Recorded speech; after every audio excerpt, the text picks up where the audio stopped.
Welcome back to Movie Recaps. Today I will show you a 2021 sci-fi comedy film, titled Don't Look Up. Spoilers ahead. Watch out and take care. Young astronomy PhD student Kate Dibiewski is working with the Subaru telescope in Michigan when she discovers a comet passing by near Earth. Her professor, Dr. Randall Mindy, congratulates her on her findings, and after naming the comet after her, they calculate its trajectory, coming to the conclusion that the comet will hit Earth in 6 months and, because of its huge size, it will cause planet-wide extinction. On the edge of panic, they call NASA to inform them of this discovery, and the head of Planetary Defense Coordination Office, Dr. Teddy Oglethorpe, tells them to come to DC so they can have a meeting with the president about this issue, which is now considered classified information. They go to the White House early in the morning and are left waiting the whole day without hearing a word from the president, who is prioritizing taking care of a scandal involving one of her candidates. Kate and Randall are sent to spend a night in a hotel, where they call their loved ones and try to find comfort in their voices without being able to tell them what is going on.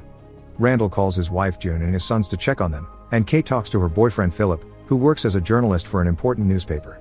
The following day, Kate, Randall, and Teddy finally get to see President Janie Orlean and the Chief of Staff Jason Orlean, who also happens to be the president's son. They do not take their warnings seriously, saying they are warned about the end of the world every month with excuses like economic collapse and loose nukes, so for now, she wants them to sit in asses until the midterms are over. Seeing as the White House will do nothing, Teddy wants them to leak the information to the press, which could get them in trouble since talking about classified information is illegal, but it is still better than dying to a comet. While Sir Peter Isherwell, tech billionaire CEO of Bash, also learns of the incoming comet thanks to some astronomer friends of his, Philip gets Kate and Randall an interview with the New York Herald.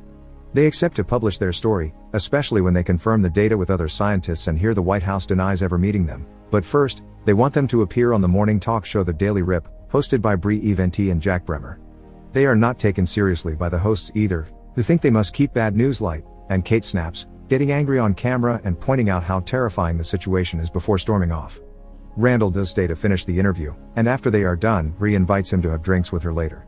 Afterward, the New York Herald's marketing team shows them the results of their presentation. The singer that appeared before them talking about her breakup had more mentions on social media. Kate has become a meme as an angry lady, and Randall is seen as extremely handsome for a scientist, but nobody cares about what they had to say. The newspaper decides to cancel their support, claiming NASA said the data is not good enough, but they quickly realize the head of NASA, who is not even an actual astronomer, is one of the president's donors and working under her agenda. To make matters worse, Philip takes advantage of Kate going viral and writes an article about how he used to sleep with her, which she accepts as a breakup, and Randall cannot keep himself out of social media, arguing with anybody that questions his scientific knowledge and conspiracy theorists. When the president finds herself as part of a bigger scandal involving some intimate pictures of her private parts, she sends the FBI to bring Kate, Randall, and Teddy to her office again and apologizes for having ignored them. Kate quickly picks up on the fact they are doing this just because they are afraid to lose the midterms, but accepts to help anyway because getting to stop the comet is the most important priority at the moment. The president makes a national broadcast, announcing the comet is real and that they have a plan to destroy it. They will launch a spacecraft that can strike the comet using nuclear weapons. Despite Randall's opinion that this should be a mission guided by remote technology, Janie chooses General Benedict Drast to pilot the spacecraft, because she thinks having a hero as the image of their plan will help people cope with the news. Janie and Randall begin appearing in all kinds of TV shows and magazine covers as the event goes viral on the internet, finally getting the attention it deserves. After appearing on the Daily Rip again, Randall and Brie end up sleeping together while Teddy and Kate argue with comet deniers on a conservative show. The day of the launch comes, and the event is broadcast globally. The spacecraft successfully takes off, but General Drast's microphone is quickly muted because he keeps saying incredibly bigoted things on camera. Everyone is ready to celebrate the fact the comet will be gone soon, but when Isherwell arrives and talks privately to the president, they are shocked to discover the spacecraft is coming back. Janie has cancelled the mission. Some hours later, while the world is still trying to understand what happened, Randall is assigned as chief science advisor to the White House and brought to an emergency cabinet meeting while Teddy and Kate are left behind. It turns out the reasons why they canceled the mission is because Isherwell, who is also one of the president's donors, has discovered that the comet is composed of trillions of dollars worth of rare earth minerals that technology manufacturers use in objects like phones, and they have been running short of them because China owns most of the mines. The plan is to send some drones to fragment the comet and let those smaller fragments fall into the ocean to be mined later. Randall does not agree with this, especially when he realizes that the technology Isherwell is going to use has not undergone scholarly peer review and every scientist that tried to speak against it has been silenced, but the matter is out of his control now. After the meeting, he gets together with Kate and Teddy in a bar and tells them all about Isherwell. Some of the people overhear them and Kate decides they deserve to know the truth, so she announces loudly for everyone to hear that the president will allow the comet to hit the planet so rich people can get even richer.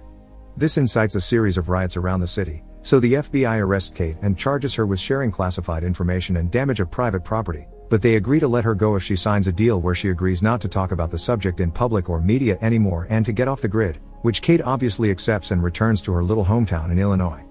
Getting her old life back is not easy, since her parents will not take her back because they support the government and do not want any traitors in their house. She begins working as a cashier at a supermarket where he meets Yul and his friends, who admire her and invite her to hang out with them. After discovering they have been stealing from the market and letting them go anyway because she does not care anymore considering the end of the world is coming, Kate accepts to join them, beginning a relationship with Yul. Meanwhile, Randall continues to work for the president, thinking that is the only thing he can do to help the planet in some way, and has an ongoing affair with Bree. This blows up on his face when one evening, the two of them return to their hotel room and find June there, waiting to surprise her husband. Randall does not even apologize, just tries to make up some excuses, so June throws his pill bottles at him before leaving for good. After having an argument with Isherwell about his faulty science and being told algorithms say he will die alone, Randall appears on the Daily Rip and finally loses control. Furious, he yells on national television and calls everyone out for not being more worried about the comet, which people had started to believe is not real. He also points out how Isherwell is shutting up all scientists that do not agree with him, that the president lied and that the whole administration has lost its mind. The FBI catches him after this and offers him the same deal they gave Kate, so Bree breaks up with him. Sometime later, Randall is driving back to Michigan and Kate is hanging out with Yul when they both look at the sky and see the same thing. The comet is finally close enough to be visible by the naked eye. The two of them record themselves with it and ask the world to see it, starting a movement called Look Up that millions of people around the world join and make posts about on the internet. Randall even starts appearing on TV again, calling the government out for their awful plans, and even gaining the support of two famous singers that write a special Just Look Up song. This causes Janie to retaliate with her own movement called Don't Look Up, which is supported by millions of conservative voters and conspiracy freaks that believe her when she says Randall only wants them to be afraid and lose their freedom. Riots and protests take over the streets while Russia, India, and China work together to send their own spacecraft to stop the comet, but their launch fails and the spacecraft explodes. As the comet gets even closer and the deniers finally start catching on the lies, Randall takes Kate and Yul grocery shopping, then drives them back to his hometown so they can spend their last day together as a family. Under these extreme circumstances, June decides to take him back after admitting she cheated on him back in college as well, and Teddy joins them shortly after as well. All of them have dinner together, sharing anecdotes and sending one last prayer to God while waiting for the comet to strike. The night of the launch, while waiting to get started, Janie asks Isherwell what the algorithms say her death will be like, and he responds she will be killed by a Bronte-rock, whatever that may be. The spacecraft takes off and they lose some of the drones, but Isherwell anticipated there was a margin for error and claims everything is fine. However, he is incredibly wrong, and the rest of drones explode as soon as they make contact with the comet. Knowing they will be dead for sure now, Isherwell and Janie leave the premises to join other millionaires on a secret spaceship designed to keep its passengers alive cryogenically so they can flee Earth before doom strikes. Completely forgetting about her son, Janie calls Randall and offers him a place for him and his wife, but he turns it down, wanting to stay with them until the end. People around the world cling to their loved ones as the comet hits Earth and destroys life as we know it. The only survivor to come out from under the ruins is Jason, who immediately celebrates his life by taking a selfie. 22,740 years later, the ship with millionaires finally finds a planet with an atmosphere similar enough to Earth's for them to live in. Men and women are woken up from their cryogenic sleep and explore the area, and when Janie sees a beautiful new animal and tries to approach it, she is attacked by it, effectively getting killed by a Bronte-rock as predicted by the algorithms. Make sure to subscribe and turn on notifications so you can watch more videos like this. Thanks for watching.